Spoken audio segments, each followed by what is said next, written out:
Each one is different. Each one is different. You know, this one could have been yours last week, and then so on and so forth. Yes. So on and so forth. Ooh, I'm at the top this time. I'm never at the top. You're the top. That little guy keeps buzzing around. I'm a power top or a power bottom. Well, I don't think you can be a power top. I think if you're a top, it's insinuated that you're a power top. I think it's only notable if you're powerful, you're on the bottom. It's kind of like saying a lineman is a power lineman. No, not if you play in a finesse offense. They have a lot of finesse linemen. Is there a lot of I think finesse that's what tops? Maybe. Finesse bottom? I think you just say that you have finesse linemen if you can't, you just don't you're pay not the good. money and Yeah, they're finesse linemen. We don't have a good running game because we have a finesse line. They artfully talk the defensive person into not rushing. Okay, you ready? Yeah. Oh.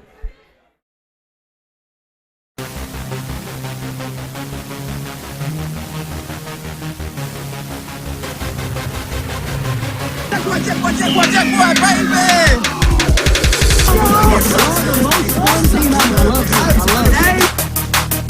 Come here! Let's go, give me a flipper!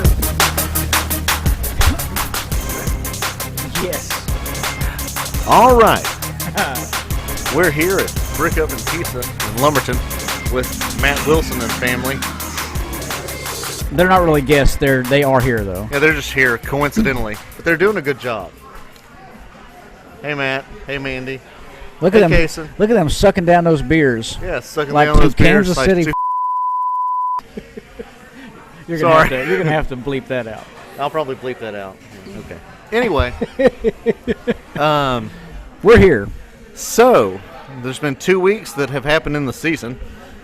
By the way, this is Amateur Hour. I'm Cody. It's Troy. Episode 40, blah da da. 47. So week 6 happened on 11/3/2019. First game, the Expendables beat Exclusive, 24-12. Yes, they did. Is there anything about Exclusive that you've seen? I haven't seen one of their games actually. Are they good? They have not been very good. Not very consistent. They actually seem like they have some good athletes on the team. Quarterback seems pretty good. Okay. He But they're threw a recreation. a good punch last week.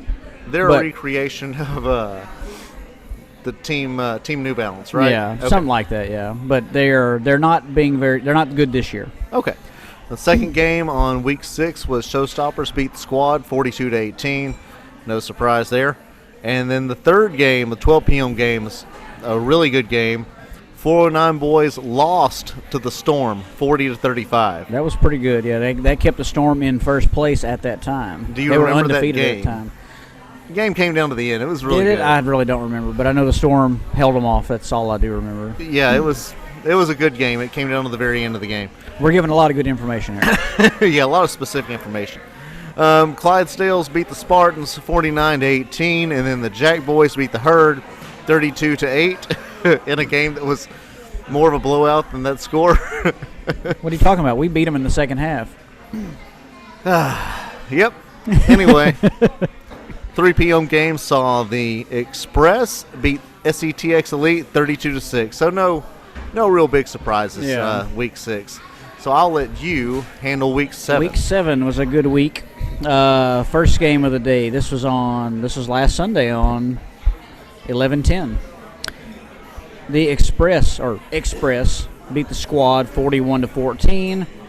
409 boys beat the Herd 35-6. Jack Boys got a win over the Spartans, a forfeit win. Showstoppers beat the Storm 38-20. Exclusive lost to SETX Elite 38-20. And Expendables beat Clydesdales 46-12. So the Showstoppers finally dethroned the Storm, making really, Showstoppers now, I believe, number 1, yeah, right? and that was a pretty uneven game. Showstoppers won that game from the start. They show that they've been around a while. You can tell they knew how to. They won that game pretty handily. Yeah, I'll be interested to see how the Storm plays from now on since they got their first loss. I know a lot of teams ride that wave, being undefeated, but just see how they rebound. So what do our standings look like now? All right. So the standings going into week 8, We'll start at the bottom. At 12 is the Spartans at 0-7. 11 is the Squad at 1-6 With a forfeit. With a forfeit. Exclusive is number 10 at 1-6 also, and then SETX Elite is number 9 at 2-5. That's where the playoff line is. Now we're at. So everybody from now on is in the playoffs. As of now. If the season ended right now. So number 8, Clydesdales at 3-4. Number 7, the Herd, also 3-4, but the Herd is only above them because they have. Hang on. The reason the Herd is ahead of the Clydesdales because of points. The Herd's allowed 180, while the Clydesdales have allowed 224 points. And they will be playing this week for that spot right there. Herd versus Clydesdales this week, so that'll change all these standings. At number 6 is Express at 4-3. Number 5 is Expendables, who I'm proud of, at 5-2. They've got a pretty good team. Like I said, I helped put this team together, so I get very excited when they do well. You didn't get their quarterback, though. No. Robert Gerard's done much more for their team than I have. I feel good because I at least had some hand in the beginning. But yeah. He's much more important to their team than I. He's not a Kansas City. Quit. I'm tired of having to bleep stuff. Quit saying that phrase. So we're 409 boys are number 4, and also 5-2. But they points I think allowed. have fewer points allowed than the Expendables. Number 3 is the Storm at 6-1. Number 2 is Jack Boys at 6-1, and that goes down to points allowed as well. And number 1, the team who's on the top of the heap, the defending champion Showstoppers. 6-1 with 102 points allowed, and they defeated the Jack Boys earlier in the year. So there, and the Storms. That's and the Storm. That's right. So there you have it. The only reason 409 boys are number 4 is, of course, because their record's 5-2. Otherwise, we'd have some points allowed craziness fiasco, at the top of this thing. So that's your rankings. That's your results for the last 2 weeks.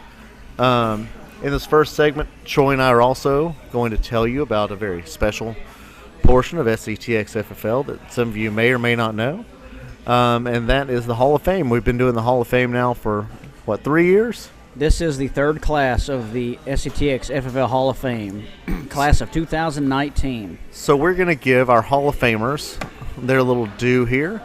We'll give a little talk about each one of them. First off, not for playing on a team, because if you've ever ran anything like our league that we run now, you know that it takes a lot of people donating a lot of time and putting a lot of effort into it. So first off is Stacy Courts for cinematography. Believe it or not, this woman has videoed a lot of your football games. She's videoed more football games than NFL Films called her and she said she couldn't make it because she was videoing flag football games in Lumberton. But she knew what her priority was. She never complains. She runs the clock, and even when everyone screams at her to run the clock, she does it with a smile on her face. Yep, she's cussing at you in her head, but she's really just doing her job. Man, she's the best mom in the whole world. Great head of hair. So also this year, 2019 Hall of Fame is Ricky Tootie Jackson. And of course, Ricky Tootie Jackson comes back to play this season, so he kind of messed up my Hall of Fame. He was That's eligible for the Hall of Fame, and then started to come back and play, and is a current Hall of Famer playing in the league. So that's right. My favorite memories of Tootie were when he was on the Hurricanes when we played in Beaumont, and there were some years where he was just unbeatable. Like unbeatable, but in such a weird way, because it's not like he threw the ball real hard. He was just extremely elusive, and he knew exactly where everybody was going to be all the time. It was very impressive. But Ricky Jackson goes in as a Hurricanes quarterback. And now also in the Hall of Fame, this guy here, let me tell you, made a real name for himself in Vidor, Texas. Travis Maines from the Cones. Dr. Maines. Dr. Travis Maines. So, Troy, tell us about Travis. Travis was the second quarterback of the Cones. We'll get to the first quarterback in a little bit. The Cones were not a very good offensive team. And Travis came along. I brought him on, and we started running the option. We basically reinvented flag football and ran the ball about 60 times a game and maybe threw it 4 or 5 times. And we just ran the option up and down the field and won the championship with that team. That's right. You won a championship with very little talent, but you had Travis and you and Keith Day. And hang on, I'll get to the other person in a minute. Yeah, we'll get to other people. Yeah, but he was a difference maker. Could make the throws, but just didn't have to because we could run up and down the field on people. And then he came back with the Herd for one season, and we won half of a championship on that season as well, with him playing quarterback / The most controversial flag football ending ever. So there was a Herd half championship. Yeah. Okay. Travis, and now he's a doctor. He's the principal of Ider High School and is now Dr. Maines. And, Dr. Maines. So the Cones and the Herd probably have the only doctor to play flag football on their team. This is true. All right. Next up is Chris Westman, who's going in as a Showstoppers team member. I love Creator Chris of the Westman. Showstoppers. He's the architect of the Showstoppers. I remember Chris is like one of the nicest guys ever, but he's super competitive. And you can just tell when you see his face, if things aren't going real well for him. He's just seething. Yeah. But he was a great safety, really good outside threat. He could run with the ball. He was super fast. And he looked a lot like Keanu Reeves. Yes, he does. Which I really enjoyed. And he's, like I said, one of the nicest guys I've ever met. I really like Westman. And sneakily one of the fastest players on the field. Absolutely. I don't think I ever saw him get run down. Yeah. He was a very good athlete. A little known fact, Chris Westman was on the team when the Cones won the championship back in 2004, whenever that was. I don't know. Westman played in that championship game with the Cones. Oh. Well, that's a good little tidbit. Yeah. Now, the last Hall of Fame inductee for 2019. I don't know why this guy wasn't a first ballot, unanimous, first-class Hall of Famer. Bit of a controversial figure. And I want Troy, after I say his name, to say just a few little anecdotes about this person. Some that you could actually say on a podcast. Okay. So this fella, I will not say his name yet. Glenn Sellers. Okay, well, Cody said his name. Okay, Glenn Sellers from the Cones. Congratulations, Troy, Glenn. Creator of the Herd. He didn't create the Herd. No, the Cones, sorry. Creator of the Cones.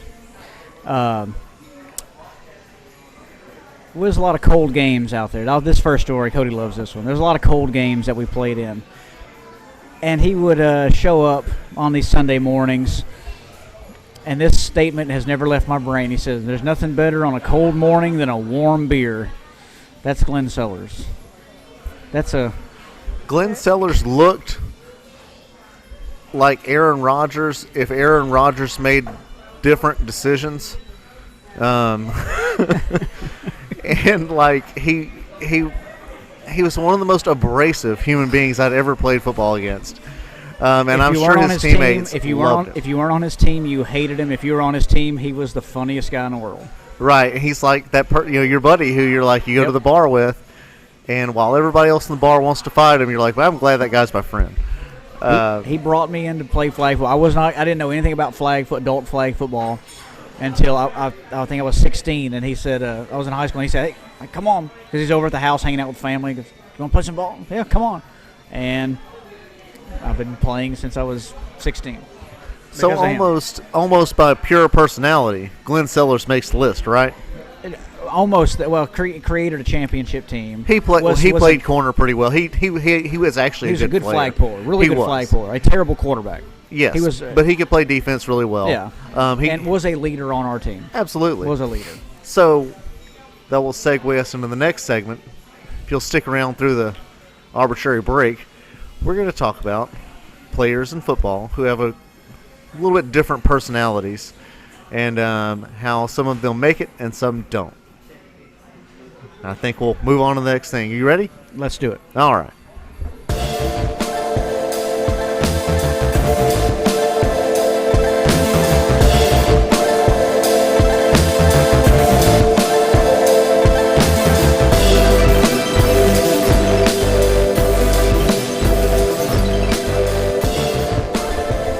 Hey, I think our food's here. Oh, man, thanks. You want to be on the podcast? What kind of podcast It's about flag football. It's really awesome. Hello, my name is Sean Griffin. Sean Perfect. Griffin Sean is our Griffin. waiter at the Brick Oven Pizza in He's doing a Lumberton. great job. He is. White? Is White that- or white? No. I was like, it's, the audience is rather diverse. As far as width goes, I'd say 40 people. It varies. It varies. I think we've had up to 300 at one time. So. Yeah, maybe. Maybe. But you're doing a good job, and we'll come up with a good question for you.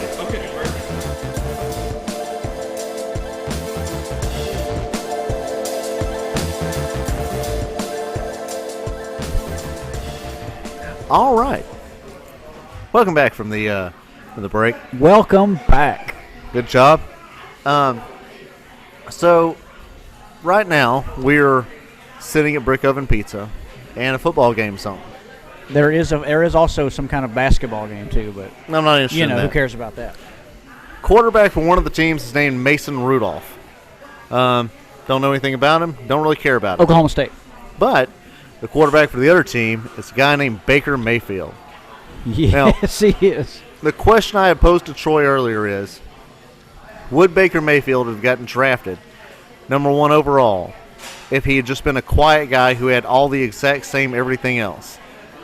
And my answer to that question is no. I think if he were quiet, he would have been a good Oklahoma quarterback that people would have thought, well, he runs a 4.8 40. He's a small guy. We'll take him in the 5th round. It's possible that he would have been an undrafted guy. Sure. Because of his size. But that got me thinking, that this whole personality thing must be pretty important. Which leads me to this part. On the news, it said that Colin Kaepernick, on the national news. The national news, not even sports news. On National ABC, news. they have 30 minutes to cover the entire nation. This was the story they were Including, chose to cover. they have school shootings and impeachment hearings and shootings at Al-Basha. they have, that didn't make the national news either. They have, really major things going on. But during this 30-minute national news thing, they talked about how Colin Kaepernick, who was most recently a backup quarterback 3 years ago. 3 years ago in 2016, is going to try out for a team in the NFL to play. So I can remember a few years ago when he, wasn't playing anymore after he did his protest for the national anthem, that people were saying that he was being blackballed because of his activism. And there was a separate group, a disparate group, a group who did not see the world the same way at all as the Colin Kaepernick acolytes. This group also thought that their champion, their person that they believed in more than anything else, was ostracized because of his beliefs, which were the complete opposite of Kaepernick's. And that is the Tim Tebow people. Yes. Both of these groups of people can't agree on anything at all other than their favorite quarterback is not allowed to play in the NFL because of what he believes and espouses to believe. Now, I disagree with that. My thought is that Colin Kaepernick wouldn't get if he were I don't know what's a random quarterback if he were Byron Leftwich and he came back to play. Byron Leftwich may have tried out for 17 teams. I have no idea because nobody covered it. Exactly. Yes. Matt Castle may have come back. Thanks, man. Matt Castle may have come back over the summer and tried out for 14 of these teams. I don't know. Matt Castle's boring. No one cares about Matt Castle. He doesn't take stands on things. For all I know, Joey Harrington might have had a career in Canada and NFL Europe and then come back and been the best Minnesota announcer ever. But I don't know because Joey Harrington never took a stand on anything, So, I think at the end of the day, if you're a little controversial and maybe you're a little even well-spoken about it, it actually helps you a lot. I think you get a chance to play when you wouldn't normally get a chance to play. Seems like you agree with that. I think the more if you are outspoken, it's okay to fit in the NFL. They like personalities. Even at quarterback, they want to have some type of personality. Kaepernick is getting a shot. The NFL is setting up this tryout for him. The NFL is setting it. He's not doing it on his own. The NFL is setting up this tryout for him because of who he is. Like this could have happened with Chad Pennington or whoever, and we would have never heard about it. It wouldn't have been on the news, especially the national news. But go ahead. So, like, if Tebow, let's say Tebow was doing the same exact thing, don't you think there'd be just as much press? Yes, it would be national news if Tebow was doing a tryout. Tim Tebow could roll out there weighing 280, and they'd be like, oh, but he still looks good, kind of, maybe. Yeah. You know, because you just get a really good fan base. What's interesting, though, is these guys have personalities that are divisive, right? I mean, Kaepernick, to me, took a political stand, and anytime you take a political stand, you have 50% of the people love you and 50% of the people hate you. Yep. Tim Tebow didn't take a political stand necessarily, but he represents a religion. He represents a certain morality, and that's divisive. I think some people, aren't the most friendly toward religion, and it takes them aback a little bit. But I don't ever think that's really a problem. I think the problem with the personality becomes when you just get hard to work with because you're a complete asshole. So those are the guys who don't get jobs that are still talented. Like Des Bryant can't work right now. He is surely better than some fourth receiver in the National Football League. I mean, probably, but he's a handful to deal with. Antonio Brown is probably the best receiver in the league. Probably, and even before his sexual assault. Yeah, he's cases. Probably the best. And right now, he could probably still be the best receiver in the league. But nobody wants to deal with that. He's impossible to play with. Yeah. Jeff George years and years ago was really talented, but he's just impossible to play with. See, Ryan Leaf. Ryan Leaf also had substance abuse problems, but his personality was one that people couldn't deal with. Yeah. But like Aaron Rodgers can be abrasive. But I think the difference is at the end of the day, Aaron Rodgers is there to win. When you have that type. Well, that's the thing. I say that about talent. But like Antonio Brown has the talent, but he has so much baggage. What baggage is too much baggage? It's a balance. You can have baggage, but you can't have too much. I think that Antonio Brown's a complete outlier because Deion Sanders flew in on helicopters and stuff, but he was likable. Yeah. Antonio Brown. And didn't cause problems in the team. Right. Aaron Rodgers can be a little abrasive and gruff, but at the end of the day, he's not so much that it ruins your team. Yeah. Antonio Brown's like the worst mix of everything. He has to fly in on a balloon or whatever, complete spectacle, and then has all these other little weird controversies that he has to constantly get into. To me, Odell Beckham gets that way a little bit. Every week, there's an Odell Beckham Jr. thing. It's also petulant. It's, eventually, I think good teams are like, no, we're not interested in that. Yeah. Well, I mean, the Patriots give everybody a shot, and they kick them out or say, all right, you're done, we're done with you. The Bengals give they don't care what your past is. You can play with us. But there's a certain threshold where it's just like, we don't want to deal with it. Is it being blackballed? I don't think it's being black. I think it's just teams just saying that's enough. I think a lot of it is like what kind of personality you have. Like, because Le'Veon Bell to me is kind of weird. And you have a bunch of other running backs who I think overvalue themselves, but you can kind of work with it eventually. Yeah. But Antonio Brown's so over the top, and I honestly think Baker Mayfield and then Odell Beckham Jr. are sort of in that category. Well, and they're on the same team. God. I don't think it's sustainable. I don't think you can keep on going with it.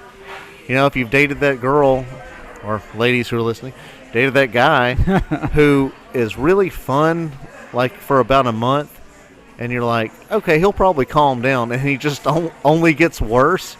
That's just how some of them are, and I think personality can go a couple of different ways, and it's just interesting to me how people can just have the most talent in the world and not be able to function in society. Like I've said, for the last couple of years. If you want to play quarterback in the NFL, do not take a knee. For religious or political beliefs, do not kneel. Don't do it. Well, you say that. The only reason a man is getting a tryout right now is because he took a knee. And that's probably true. Because he's made such a spectacle to one side of the whole political realm that they have to, because they feel like, oh well, we look bad for not giving him a So tryout. I'll add one thing to your what you said about knees. How about if you want to be a really good, really relevant quarterback in the NFL, don't take a knee and don't take a stand. Yeah, don't take a knee. Yes. How about this? Just play football. How about this? Be good at playing quarterback. Be good at playing quarterback. That's a really excellent thing to say. If you're a running back, you can do whatever you want. All that. You can talk. As a defensive lineman, you can think the earth is flat. As a receiver, you can think Martians are in your helmet telling you which route to run. Whatever.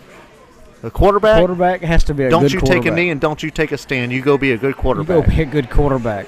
I mean, it's not hard.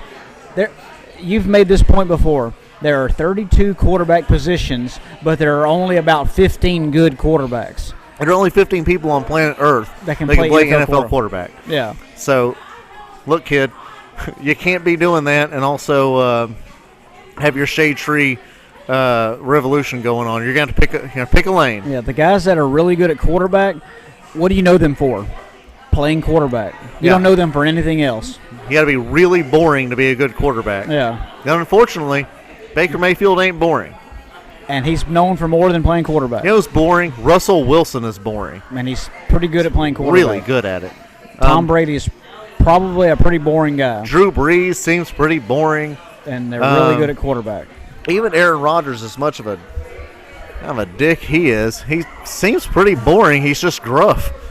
None of these people live exciting lives that are really good at it. Cam Newton was not boring, but he can't. You know, he has all the talent to me to win a Super Bowl, but he just, it holds him back. If Matt Wilson was more boring, he'd be a better quarterback. That's right. He has too much personality to be a good quarterback. He does.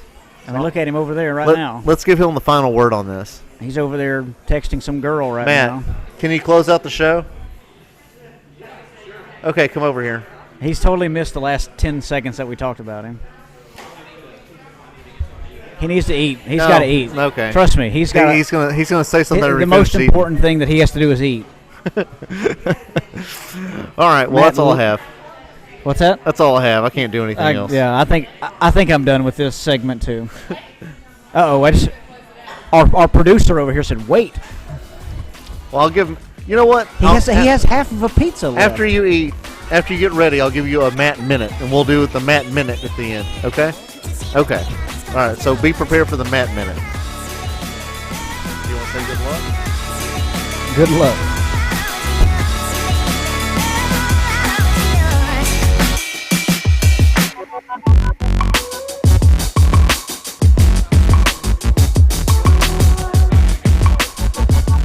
Matt's going to talk. Topic. Unsolicited topic. Let's give Matt a topic. He wants a topic.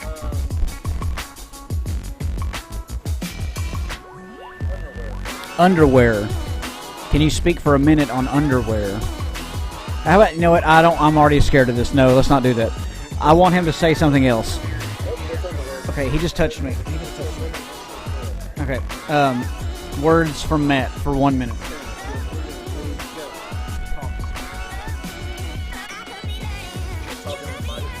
This is terrible. I mean, you got me talking about underwear. Well, I mean, you just came up with underwear.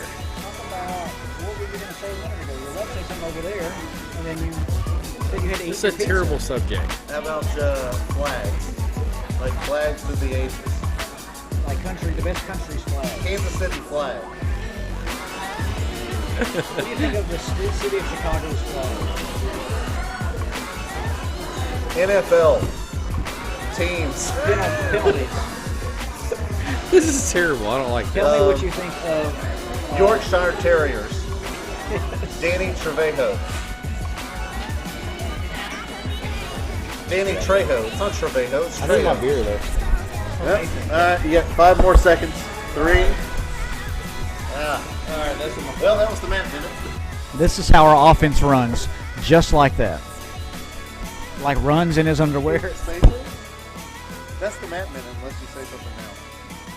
I mean, you can't put anything. You can't put that on. Oh, I'll put He can put whatever he wants. He's the editor of this shit show. I'll put anything on this. Oh, you will. Yeah.